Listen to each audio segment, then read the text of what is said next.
On the streets of the Danish capital, there's one topic that continues to make conversation. President Trump's call for Greenland to join the United States. It's not going to work. And the Greenland doesn't want to be a part of the Americans. We think he has to talk with the people of Greenland and the people of Denmark, and then we can find some solution. He jumped a little bit too fast on that one, I think. The Danes have a bad reputation for their treatment of Greenland and the Greenlanders over the years. But in my opinion, Trump could only be worse. The vast island of Greenland is considered an autonomous territory of Denmark, and the Danish government would like to keep it that way. While its population sits at just over 56,000, its strategic location and rich mineral resources have made it the target of a campaign by President Trump, questioning Denmark's claim to the territory. Mogens Lykketoft served as Denmark's foreign minister.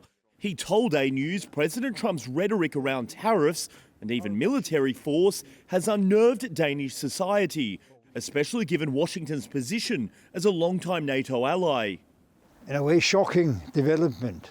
Not that we know the outcome, but the whole idea of taking over a part of an allied country's sovereign territory is, of course, very strange and frightening for not only Denmark, but Greenland, but for the further world. What's next? The former foreign minister also argues the ties between Greenland and Denmark are stronger than what could be offered from the United States. It's not an economic interest, it's a historical connection where we have lived for hundreds of years together.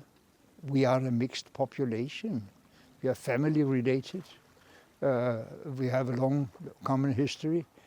I think a quarter or maybe even a third of the Greenlandic population is living in Denmark. We have shared citizenship. And as the Prime Minister has said repeatedly now, the future of Greenland is finally only decided by the people in Greenland.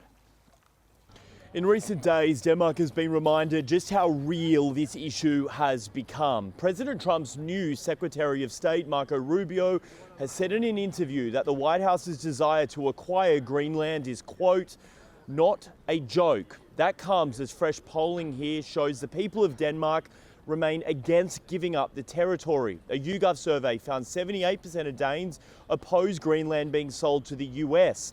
72% say the final decision should be Greenland's and not Denmark's. And that finding ties into the broader question of Greenlandic independence, a long-simmering issue under the surface of Danish politics. I think that Ulrik Premgaard from the Danish Institute of International Studies says an unintended consequence of President Trump's interventions could be Denmark having to grapple with a renewed push for Greenland to break away and itself become independent. Greenlanders have a lot of experience of discrimination and not feeling treated as equals. And in a sense, this Trump intervention has made this a lot more clear to the Danish public. Most Danes have a kind of nostalgic feeling about it. We've been good, we've been nice to Greenlanders. Why don't they value that? I think maybe this is the start of a conversation which will land us somewhere where Greenland is formally independent. In a region where the tides of change often move slowly, the speed and ferocity at which this issue is moving has undoubtedly surprised many, not just in Denmark, but Europe more broadly. But there is also a growing acceptance that Greenland's future will remain an issue high on the agenda, as all signals suggest the Trump administration is ready to dial up the pressure in the diplomatic discussions. Trent Murray for AnewZ, Copenhagen.